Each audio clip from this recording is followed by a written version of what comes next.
Hi friends, college solution ఛానల్కు మీకు స్వాగతం. సో ఆల్రెడీ తమ్నేల్ అయితే చూసుంటారు. సో నార్మలైజేషన్ మార్క్స్, సో అసలు ఇవి ఏంటి, దీనివల్ల యూజ్ ఏంటి, మార్క్స్ అనేవి సో చాలామందికి అయితే డౌట్ అయితే ఉండుంటుంది. సో మీరైతే ఎంసెట్ ఎగ్జామ్ రాస్తారు. సో మీ ఎంసెట్ ఎగ్జామ్ మార్క్స్ రాసిన తర్వాత మీ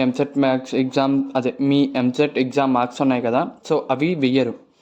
దాన్ని నార్మలైజ్ చేసి ఆ మార్క్స్ అనేవి మీకు ఇస్తారు. సో ఇక్కడ జరిగేది నార్మలైజేషన్ డిఫరెన్స్ అయితే అది. సో మ్యాక్సిమం ఎంసెట్ అయితే మాత్రం ఈజీగానే ఉంటుంది. సో అసలు ఎంసెట్ ఇప్పుడు సపోజ్ చూసుకున్నట్లయితే మనకి సపోజ్ 3 days అన్నారు. ఒకవేళ 3 days అనుకోండి ఎంసెట్ ఎగ్జామ్ అనేది. సో 3 days అంటే రోజుకి 2 slots అంటే మనకి 6 slots అయితే వచ్చినాయి. సో ఈ 6 slotsలో అంటే మనకి టోటల్ ఒక స్లాట్ వచ్చేసరికి 160 questions అనమాట. సో అలాగా 6 into 160 questions అనేవి ప్రిపేర్ చేస్తారు కంపల్సరీ. సో ఒక స్లాట్ వచ్చేసరికి 160 questions అయితే ఉంటాయి. సో టోటల్ 6 into 160 questions అయితే ఆల్రెడీ ప్రిపేర్ చేసేస్తారు. సో 160 into 6 questions అనేవి ఆల్రెడీ ప్రిపేర్ చేసి పక్కన ఉంచిన తర్వాత ఏం చేస్తారంటే వాటిలో డివైడ్ చేస్తారనమాట. సో ఈ 80 questions, ఈ 160 questions ఏమో ఈ స్లాట్కి, ఈ 160 questions ఏమో ఈ స్లాట్కి, ఈ 160 questions ఈ స్లాట్కి అని చెప్పి డివైడ్ చేస్తారు. సో ఇలా డివైడ్ చేసిన తర్వాత ఒక స్లాట్ వచ్చేసరికి పేపర్ ఈజీ అంటారు, ఒక స్లాట్ వచ్చేసరికి పేపర్ టఫ్ అంటారు. సో ఈ విధంగా మనకైతే ఎప్పుడు నడుస్తూ ఉంటుంది. సో మనకి జేఈఈ మెయిన్స్ అప్పుడు ఏం చేశారంటే, జేఈఈ మెయిన్స్ వాళ్ళు నార్మలైజేషన్ కాకుండా పర్సంటైల్ ఇస్తారు. ఈ విధానం ఉండడం వల్ల జేఈఈ మెయిన్స్ వాళ్ళు పర్సంటైల్ ఇస్తారు. సో పర్సంటైల్ అంటే ఏంటంటే, సో మీ సపోజ్ మీ స్లాట్లో టాప్ మార్క్స్ వచ్చి ఉంటాయి కదా. జేఈఈ మెయిన్స్ గురించి మాట్లాడితే మనకి 300 అనుకోండి. సో 300కి ఎక్కువ మార్క్స్ ఎవరికైతే వచ్చినాయో, సో దాన్ని బట్టి మనకైతే మార్క్స్ మనకి ఎవరికైతే హయ్యెస్ట్ వచ్చిందో వాళ్ళకైతే 100% ఇచ్చేస్తారు. దాని తర్వాత వచ్చిన వాళ్ళందరికీ పర్సంటైల్ అనేది కేటాయిస్తారు. సో ఇన్ని మార్క్స్ ఉన్నాయి కదా, ఇంత స్ట్రెంత్ రాసింది ఆ రోజు, సో ఇన్ని మంది ప్రజెంట్ అయ్యి ఇంతమంది రాశారు, దీని విధంగా ఇంత ఇవ్వచ్చు అని చెప్పి అయితే మనకి పర్సంటైల్ అయితే ఉంటుంది. సో ఆ రోజు స్ట్రెంత్ తగ్గినా లేకపోతే ఏమైనా వచ్చినా కూడా మనకి పర్సంటైల్ అనేది చాలా డిఫరెన్స్ అయితే వస్తుంది జేఈఈ మెయిన్స్లో వచ్చేసరికి. కానీ ఎంసెట్లో ఏం చేశారంటే మనకి పర్సంటైల్ అనేది ఏమీ లేదు, డైరెక్ట్ మార్క్స్ అనేది నార్మలైజేషన్ అనేది చేశారు. నార్మలైజేషన్ అంటే ఏంటి? సో సపోజ్ మాట్లాడుకుందాం. సపోజ్ ఫస్ట్ డే ఒకళ్ళు ఎగ్జామ్ రాశారు, మనకి హైయెస్ట్ చూసుకున్నట్లయితే 159 వచ్చింది. ఎంత 159 కాదు, 155 వచ్చింది హైయెస్ట్ అనేది. సెకండ్ డే ఎగ్జామ్ రాశారు ఒకళ్ళు. సో ఇది వచ్చేసరికి నేను టాపర్ గురించి అయితే మాట్లాడుతున్నాను. సో ఇది టాపర్ గురించి అయితే చెప్తున్నాను. సో సెకండ్ డే వేరే వాళ్ళు మళ్ళీ సెకండ్ స్లాట్ జరిగింది. సెకండ్ స్లాట్ వచ్చేసరికి ఒక 150 మార్క్స్ అయితే వచ్చింది. సో థర్డ్ స్లాట్ మళ్ళీ జరిగింది. సో థర్డ్ స్లాట్లో కూడా వచ్చేసరికి ఒక 152 మార్క్స్ అయితే వచ్చినాయి. సో ఫోర్త్ స్లాట్ జరిగింది. సో ఫోర్త్ స్లాట్ చూసుకున్నట్లయితే మనకి 151 వేసుకుందాం. సో 151 లేకపోతే 148 మార్క్స్ వేసుకుందాం. సో 148 మార్క్స్ అయితే వచ్చినాయి. సో ఇప్పుడు వీళ్ళందరికీ డిఫరెంట్గా మార్క్స్ అయితే వచ్చినాయి.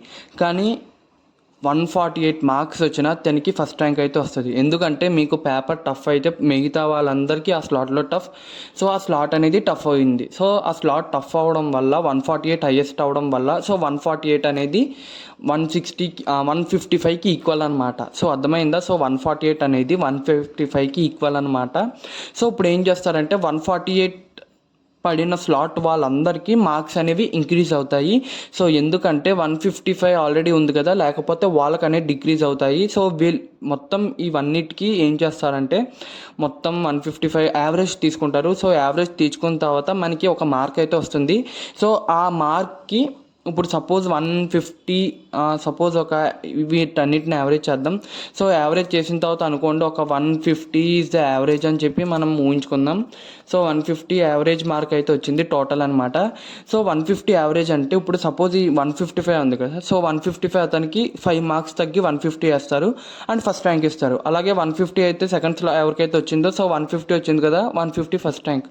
అలా 150 ఎవరికైతే 152 వచ్చింది కదా, సో 2 మార్క్స్ తగ్గి 150 వచ్చి ఫస్ట్ ర్యాంక్ అయితే వస్తుంది. ఈ 148 ఎవరైతే వచ్చారో 2 మార్క్స్ పెరిగి 150 అయితే వస్తారు. సో ఈ విధంగా మనకైతే ఉంటుంది. అలాగా అప్పుడు ఏమవుతుందంటే ఈ ఫస్ట్ స్లాట్లో ఎవరైతే పడ్డారో వాళ్ళందరికీ మార్క్స్ డిక్రీజ్ అవుతాయి. ఈ సెకండ్ స్లాట్ పడిన వాళ్ళందరికీ మార్క్స్ ఈక్వల్గా ఉంటాయి. థర్డ్ స్లాట్ పడిన వాళ్ళందరికీ మార్క్స్ డిక్రీజ్ అవుతాయి. ఫోర్త్ స్లాట్ పడిన వాళ్ళందరికీ మార్క్స్ ఇంక్రీజ్ అవుతాయి. సో ఇక్కడ డిఫరెన్స్ వచ్చేసరికి నార్మలైజేషన్ అంటే ఇది. సో మార్క్స్ కూడా పెద్ద తేడా ఉండదు, మహా అయితే 3 మార్క్స్ తేడా డిఫరెన్స్ వస్తుంది తప్ప అంతకు మించి అయితే రాదు. సో ఇక్కడ మీనింగ్ అయితే అది. అదే మీకు ఒక స్లాట్ వచ్చేసరికి 130 హైయెస్ట్ వచ్చిందంటే, సో 130కి 150కి యావరేజ్ 20 మార్క్స్ తేడా కాబట్టి ఆ స్లాట్లో ఉన్న ప్రతి ఒక్కరికి మార్క్స్ అయితే చాలా ఎక్కువగా ఇంక్రీజ్ అవుతాయి. కానీ ఇప్పుడు అలా రాలేదు. 130 అనేది ఎప్పుడు 150 145 అబోవ్ ఉంది హైయెస్ట్ ఎప్పుడు ప్రతి స్లాట్ వచ్చేసరికి. సో అందుకే డిఫరెన్స్ అయితే అంత ఎక్కువగా అయితే ఉండదు. సో నార్మలైజేషన్ మార్క్స్ అంటే ఇది అనమాట. సో మీ స్లాట్ కష్టమైనా మీరు ఎటువంటి బాధపడక్కర్లేదు. సపోజ్ మీ స్లాట్ కష్టమైతే ఆ స్లాట్లో బాగా రాసే టాపర్ కూడా మార్క్స్ తక్కువే వస్తాయి. సో ఆ తక్కువ రావడం వల్ల మీకు మార్క్స్ అనేవి ఇంక్రీజ్ అవుతాయి నార్మలైజేషన్ జరిగేటప్పుడు.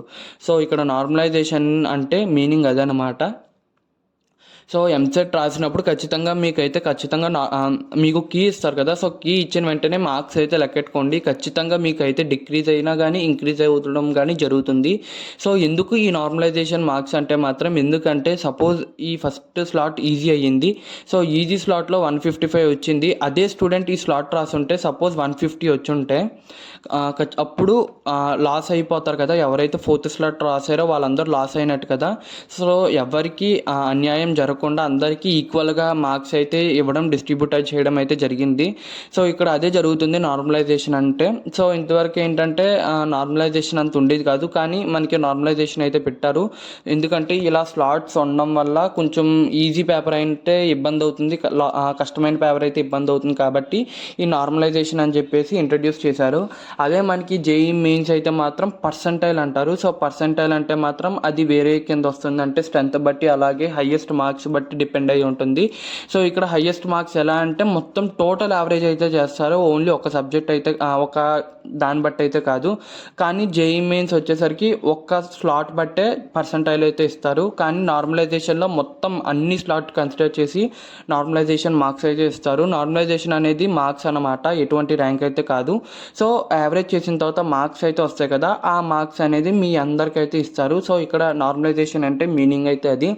సో ఎంసెట్ రాసిన ప్రతి ఒక్కరికి నార్మలైజేషన్ మార్క్స్ అనేది తెలియాలి. ఎందుకంటే తర్వాత మీకు మార్క్స్ ఇంక్రీజ్ అవ్వడం లేకపోతే డిక్రీజ్ అవ్వడం అనేది కొంచెం షాక్ అవుతారు మనకి కీ రిలీజ్ అయిన తర్వాత. సో అందుకే నార్మలైజేషన్ అనేది తెలుసుకుని వెళ్ళండి.